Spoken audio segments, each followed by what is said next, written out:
fièrement élu le 19 mars 2000 son président de la République, M.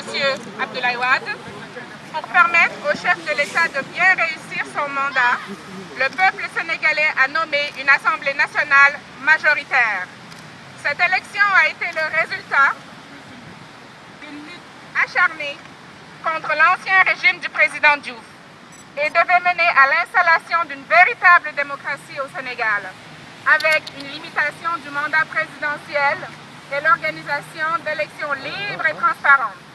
Aujourd'hui, soit 10 ans après son arrivée au pouvoir, il est triste de constater que le régime du président Wade va résolument à l'encontre de la démocratie et du développement du pays. L'État du Sénégal est géré comme une entreprise privée familiale.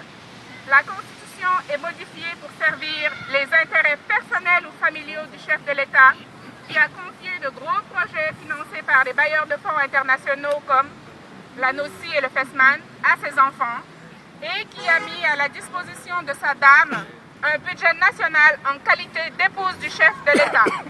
Plusieurs actes du président indiquent qu'il souhaite imposer son fils à la tête du pays, notamment en scindant les ministères stratégiques en partie dont les plus monétaires sont confiés à son fils.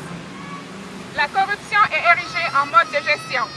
Les détournements de deniers publics portent sur des milliards de francs CFA. On tente de museler la presse et certains leaders d'opposition sont intimidés et agressés. D'ailleurs, devant les caméras du monde entier, des leaders de l'opposition sénégalaise ont été arrêtés et brutalisés lors d'une marche organisée par ceux-ci. Parallèlement, le peuple est confronté à d'innombrables difficultés. Les denrées de base sont rares et chères lorsqu'elles sont disponibles. Les coupures d'électricité sont incessantes. La misère et l'errance sont de plus en plus présentes. Il y a peu d'hôpitaux et ceux qui existent laissent mourir des patients par défaut d'équipement ou de médicaments. D'un autre côté, le président Wade et sa famille se déplacent en jet privé. Des dépenses de luxe, faites de façon ostentatoire, aussi bien à l'intérieur qu'à l'extérieur du pays, prennent la place des investissements nécessaires au développement du pays.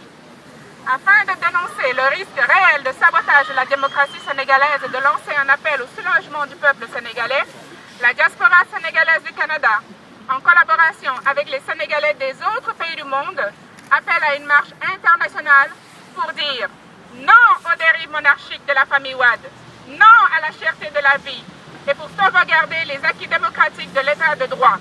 Cette marche pacifique se déroule simultanément dans plusieurs grandes villes du monde, aujourd'hui le 18 décembre.